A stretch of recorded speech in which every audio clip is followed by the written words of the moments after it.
నీ కను చూపుల పరదిలో నన్ను నిలిపి చూపితివాని నీ కను చూపుల పరదిలో నన్ను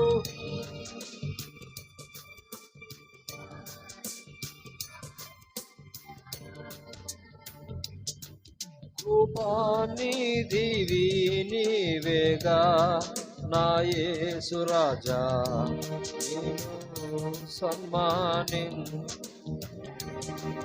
కృపానిధివి నీవేగా నా యేసు రాజా నిన్ను సన్మానించెదను సన్నుతి దయాళుడవు నీవని యెహోవా నీవే దయాళుడవని నేను యెహోవా నీవే దయాళుడవని నేను సన్నుతించెదను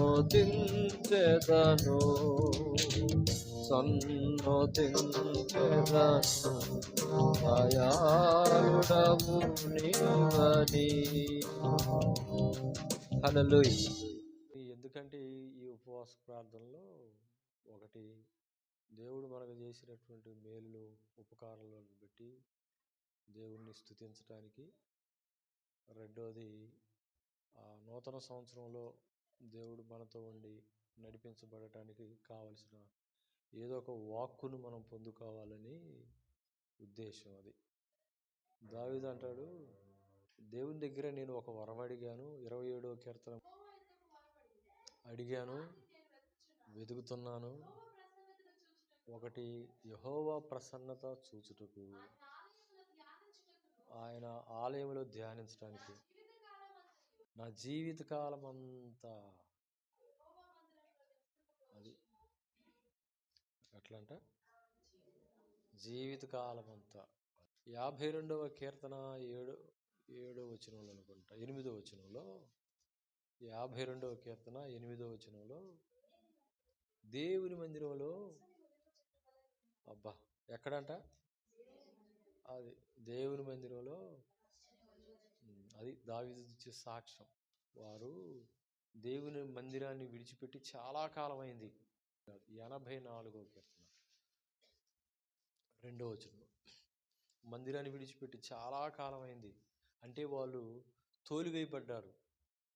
దేవుని మందిరంలో నుండి, యెరూషలేము పట్టణంలో నుండి, యెరూషలేము కనాను దేశంలో నుండి వాళ్ళు తోలివేయబడ్డారు. దేవుడు వాళ్ళని చెరకప్పగిచ్చాడు. ఆ చెరలో ఉండి చూడండి వాళ్ళు ఏం వాళ్ళ కోరిక ఏంది చెప్పండి? యెహోవా నీ నివాసములు ఎంత రమ్యమైనవి. ఇప్పుడు అయిపోయింది, నివాసములు ఎంత రమ్యమైంది, కాల్చివేయబడ్డాయి కదా, ప్రాకారాలు కాల్చివేయబడ్డాయి, మందిరం కాల్చివేయబడింది. అక్కడేముంది, బూడిద చెత్తే ఉంది. అక్కడ బూడిద చెత్తే ఉంది. కానీ వాళ్ళు ఆ ప్రారంభ దినాల్లో, దేవుని మందిరం ప్రారంభమైనటువంటి దినాల్లో ఉన్న ఆ వైభవాన్ని చూశారు కాబట్టి గుర్తు చేసుకుంటున్నారు. అంత మాత్రమే కాదు, ఆత్మ సంబంధమైనటువంటి దేవుని సన్నిధిని వాళ్ళు చూస్తున్నారు కాబట్టి వాళ్ళు మాట్లాడుతున్నారు. హల్లెలూయా. నీ నివాసములు ఎంత రమ్యమైనవి యెహోవా, మందిరావరణములను చూడవలనని నా ప్రాణం ఎంతో ఆశపడుతుంది. దేనికి? చూడవలెనని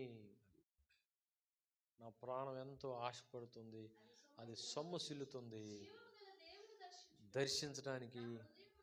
నా హృదయమును, శరీరమును ఆనందంతో ఏడ్చుకుంటూ రావటం కాదు దేవుని మందిరానికి. చాలా మంది ఏడ్చుకుంటూ వస్తారు. దేవుని మందిరానికి రావాలంటే ఏడ్చుకుంటూ వస్తారు.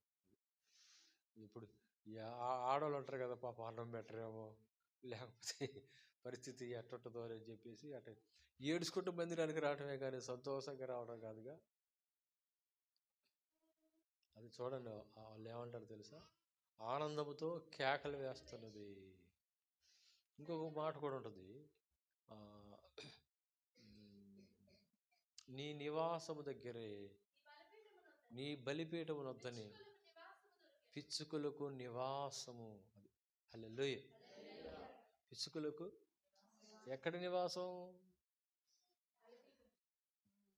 దేవుని మందిరంలో. అది ఆ ఉపమానంగా చెప్పబడింది, కానీ దాని అర్థం ఏంటనంటే, మేము నీ సన్నిధిలో జీవించడానికి మాకు ఒక చోటు దయచేసావు, మాకు ఒక స్థలాన్ని ఇచ్చావు. 65వ కీర్తన 2వ వచనంలో కూడా అదే మాట మనం చూస్తాం. 65వ కీర్తన, ప్రార్థన ఆలకించువాడా వస్తారు.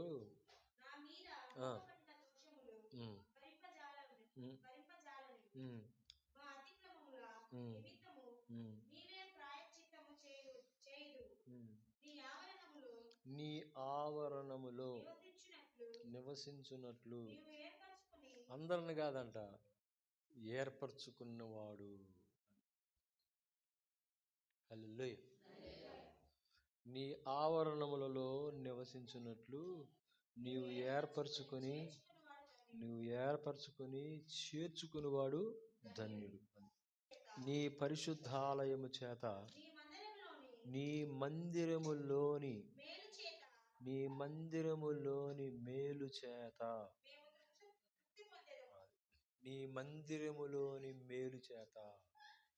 హల్లెలూయా.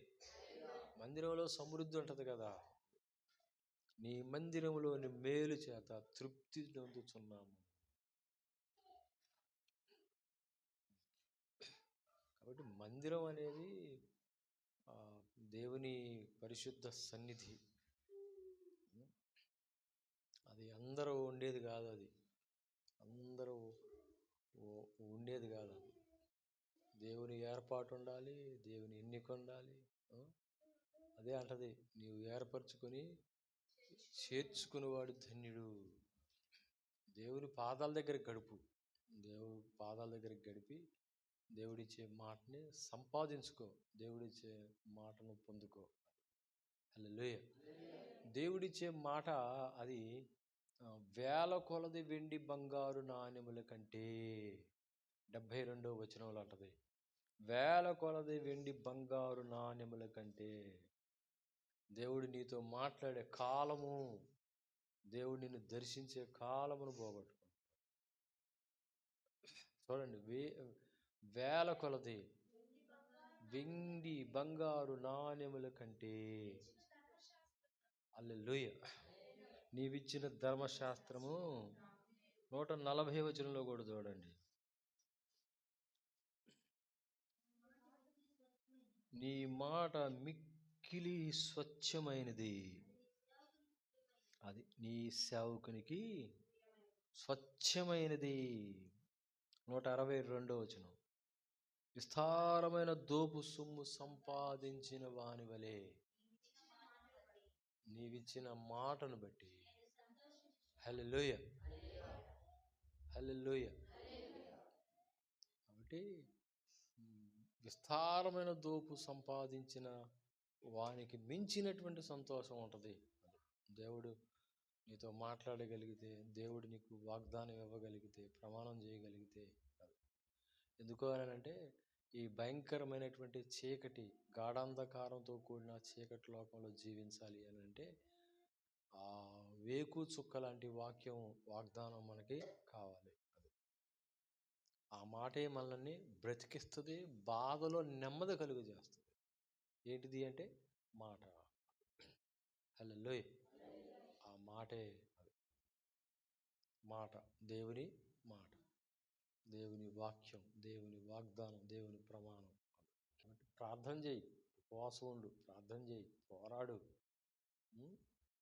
దేవుడు ఖచ్చితంగా మాట్లాడే దేవుడు, ఖచ్చితంగా మాట్లాడతాడు, ఖచ్చితంగా నీ జీవితానికి కావలసినటువంటి మాటని అందిస్తాడు.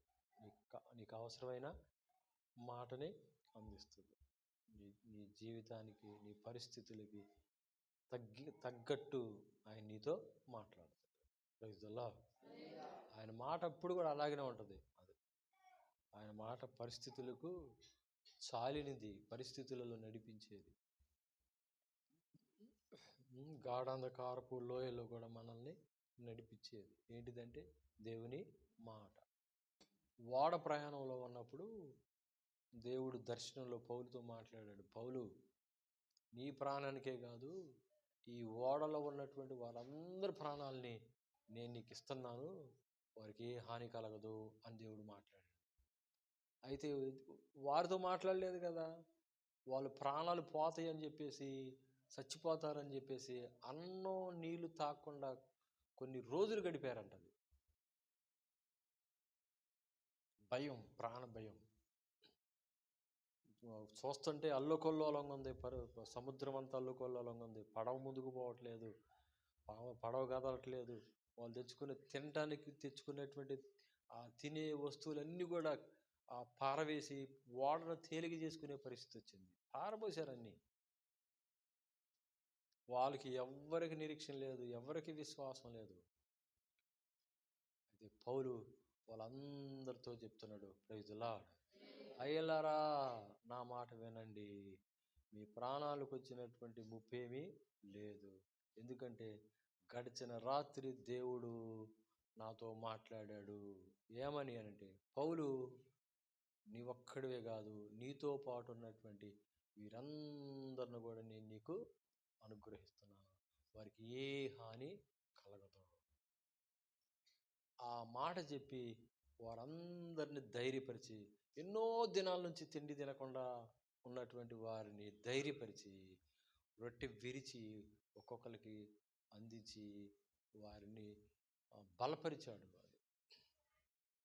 దేని ద్వారా అంటే రొట్టె ద్వారా కాదు, దేవుడు మాట్లాడిన మాట. ప్రైజ్లా ఎక్కడ నిరీక్షణ పుట్టిస్తుందండి దేవుని మాట, విశ్వాసం పుట్టిస్తుంది దేవుని మాట, శక్తిని ఇస్తుంది దేవుని మాట, మనోనిబ్బరాన్ని ఇస్తుంది, ధైర్యాన్ని ఇస్తుంది, స్వస్థతనిస్తుంది. కాబట్టి దేవుని మాట కొద్ది గంటలే ఉన్నాయి కాబట్టి, ఒక రోజే ఉంది కాబట్టి ప్రార్థన చేసుకొని పొందుకుందాం. అది అందుకోసం ఈ ఏర్పాటు చేసింది.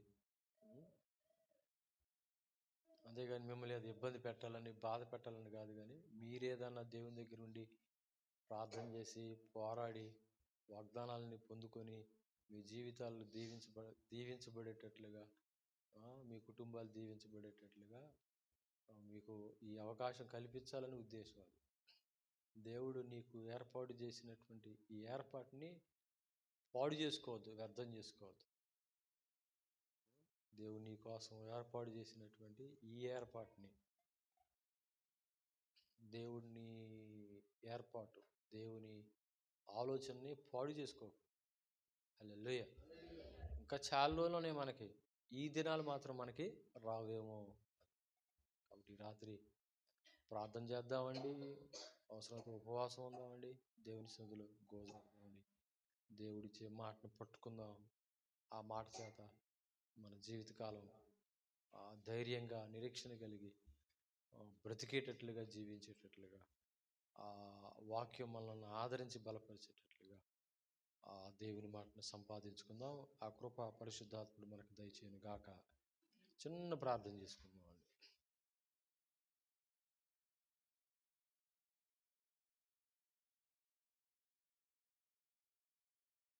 మాట్లాడండి, ఒక్క మాట చాలు. బ్రతుకుతాం, ఒక్క మాట చాలు. చచ్చిపోయినటువంటి లాజరు ప్రేత వస్త్రములతో కట్టబడి సమాధిలో ఉన్నటువంటి లాజరుని ప్రభు పిలిచాడు. లాజరు బయటికి రానాడు, అంతే.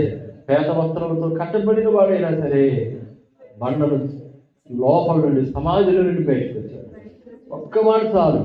దేవుడు నీతో మాట్లాడితే ఒక్క మాట చాలు. నీ జీవిత గమ్యమే మారిపోద్ది, నీ జీవిత మార్గమే మారిపోద్ది.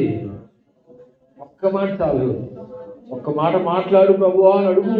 నీ హృదయం పెట్టి ఒక్క మాట చాలు. ప్రభువా ఒక్క మాట చాలయ్యా. ఓ రక్తంలో పొర్లుతున్నటువంటి నా దగ్గరికి వచ్చి నువ్వు బ్రతుకున్నావే ప్రభువా, రాత్రి ఒక్క మాట మాట్లాడయ్యా.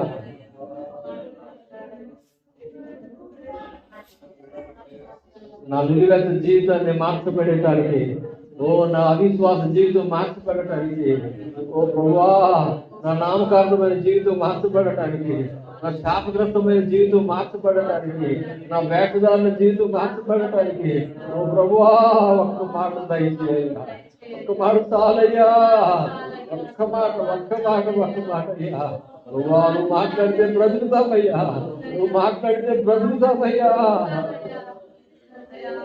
నరపుత్రుడా, ఈ లోయలో ఉన్న ఎండిపోయిన ఎముకలు బ్రతకగలవా? అయ్యా నీకే తెలియదనక ఇదిగో సెలవి అన్నావే. ఓ దేవా, నువ్వు మాట సెలవించిన చూడనే ఎముకలన్నీ శరీరంగా కట్టబడ్డాయి అయ్యా. శరీరం పొదిగిని, నరాలు పొదిగిని అయ్యా. జీవాత్మను మూసి ఓ బ్రతికించావు నాయన. దేవా దేవా దేవా, ఆశలన్నీ విఫలమైపోయి మనకి ఇక నిరీక్షణ లేదనుకుని ఇస్రాయేలుతో చెప్తున్నాను, నరపుత్రుడా ఇస్రాయేలుతో ఈ మాట సెలవి, ఈ మాట చెప్పు.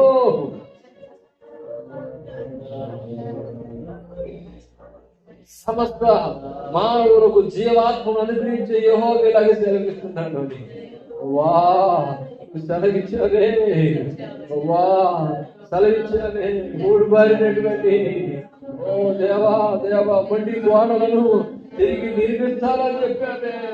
ఈ గోడలు మరలా తిరిగి కట్టబడతాయి అని చెప్పావు నాయన. ఓ బంధకాల్లో పడి నిరీక్షణ కలిగిన వారలారా, ఓ మీ కోటలో ప్రవేశించండి, రెండంతలుగా మేలు చేస్తానని వాగ్దానం చేస్తావయ్యా. రాత్రి నన్ను దాటిపోవద్దయ్యా, మమ్మల్ని దాటిపోవద్దయ్యా.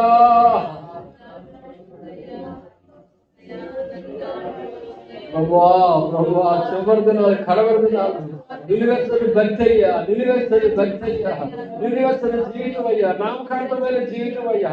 ఓ ప్రభువా ప్రభువా ప్రభువా, నన్ను దాటిపోవద్దయ్యా, రాత్రి ముందు దాటిపోవద్దయ్యా. నన్ను దర్శించయ్యా, దర్శించయ్యా, దర్శించయ్యా, దర్శించయ్యా. యథార్థంగా ప్రార్థించేవారి ప్రార్థన ఆలకిస్తానన్నావయ్యా. విశ్వాసంతో ప్రార్థన చేసేవారి ప్రార్థన ఆలకిస్తానన్నావు నాయన. ఈ రాత్రి దాడిపోతాయో.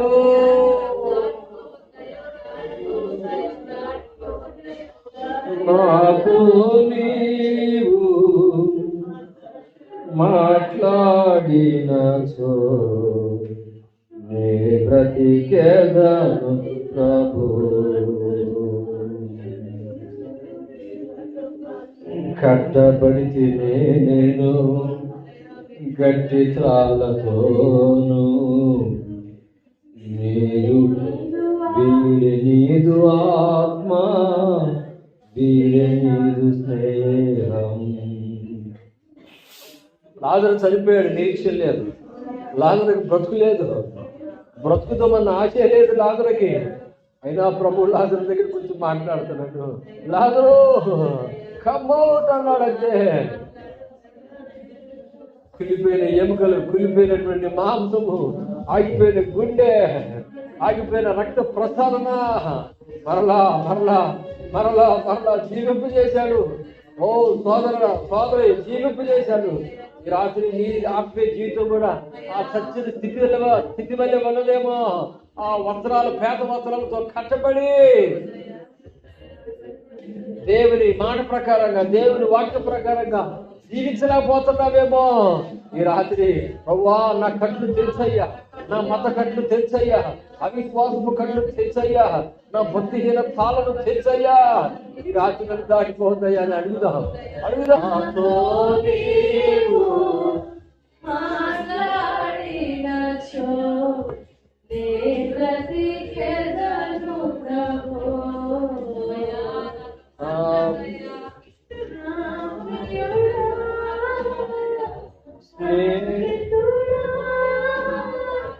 నా ప్రియుడా, నా స్నేహితుడా, నా ప్రాణనాథుడా, నా రక్షకా, నాతో నీవు నా ప్రియుడు అయ్యా, నా రక్షకుడు అయ్యా, నా స్నేహితుడు అయ్యా. నాతో నీవు మాట్లాడినచో బ్రతికెదను ప్రభో. సచ్చి ఉండి నేను సుట్టబడి నేను వస్త్రములతో పండరాతి సచ్చి ఉండి నేను శుద్ధబడి నేను వస్త్రములతో పండరాతి కానలేదు నిన్ను కానరాదు గమ్యం లేదు నీదు పలుకు నాకు బ్రతుకు కానరాదు కానరాదు గమ్యం లేదు నీదు పలుకు నాకు బ్రతుకు ఒక్క మాట చాలు ఒక్క మాట చాలు ఒక్క మాట చాలు ఒక్క మాట చాలు ఒక్క మాట చాలు ఒక్క మాట చాలు ప్రభు. నాతో నీవు మాట్లాడినచో బ్రతికెదను ప్రభో. రుద్రమందు నేను మిద్దె మీద నుండి చూడరాని దృశ్యము కనుల కాచినాను. యుద్ధమందు నేను మిద్దె మీద నుండి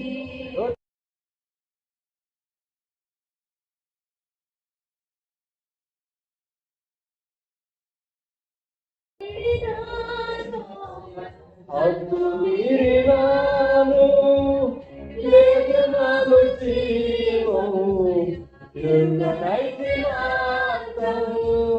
హద్దు మీరినాను హద్దు మీరినాను లేదు నాలో జీవము ఎన్నైతే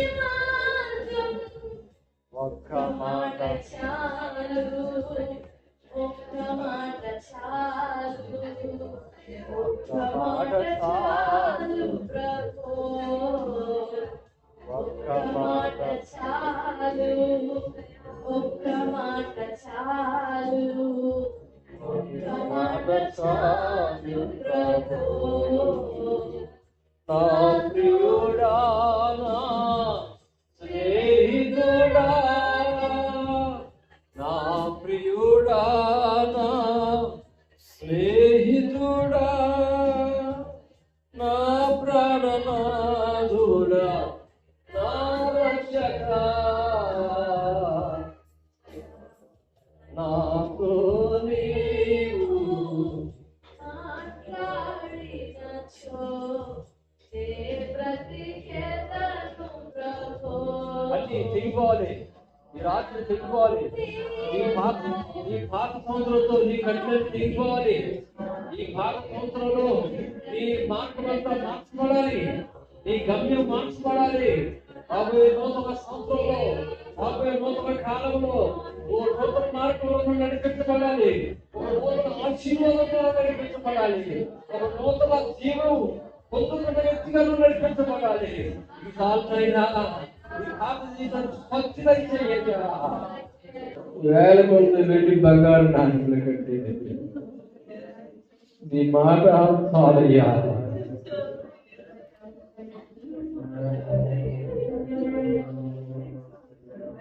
యా నీ మాట దయచి నీ వాక్కు దయచి ఓ వెలుగు కలుగుదు కాక అనగానే వెలుగైపోయిందయ్యా.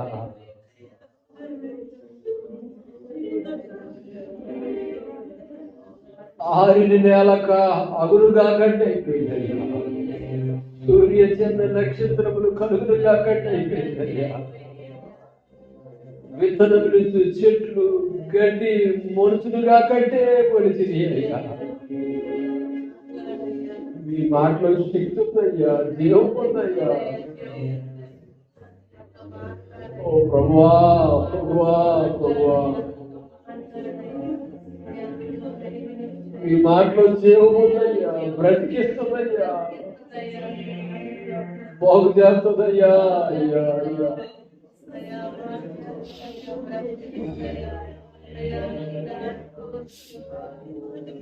ఓ హల్లెలూయా, హల్లెలూయా, హల్లెలూయా. వా ఈ రాత్రికి మనం దాటిపోతుంది, ఈ బిడ్డలను దాటిపోతున్నాయి. వా వా ఎంతో మంది అర్థం చేసుకున్న ఈ సమయాన్ని వా కనికరించు నాయన, కనికరించు నాయన. నీ సన్నిధిలో కనపడాలి నాయన, నీ మందిరంలో పడాలి నాయన, రోజాడాలి నాయన. ఓ అన్న మందిరంలోకి వెళ్ళి రాత్రంతా తన హృదయంలో ఉన్న వేదనంతా నీ పాపంలో కుప్పరించుకుంటున్నాయి. నిశ్చేత కలిగిన హృదయం తిరిగి లేదు ప్రభువా. ప్రభువా మమ్మల్ని దాటిపోతున్నాయి. ప్రతి సంవత్సరం వలె ఈ సంవత్సరం కూడా ఉండకూడదున్నాయి. కొత్త ఆశీర్వాదము, కొత్త మాటతో, ఈ వాగ్దానంతో ఈ నూతన సంవత్సరం మేము ప్రారంభించాలి ప్రభువా. మమ్మల్ని దాటిపోవద్దు నాయన. మా మనోనేత్రలు తెరవండి. వా ఏ విధంగా నిన్ను స్పందించాలో, ఏ విధంగా నీ దగ్గర ప్రార్థించాలో, ఎలా ప్రార్థించాలో మమ్మల్ని నడిపించు నాయన. వా ఏదో బలవంతంగా నోటి మాటలు పలికేవాడుగా కాదు నాయన. ఆత్మదేవుడా ప్రతి ఒక్కరిని తాకండి. సమాధానం వచ్చే ప్రార్థన, జవాబు పొందుకునే ప్రార్థన, వాక్కును పొందుకునే ప్రార్థన దయచేయండి.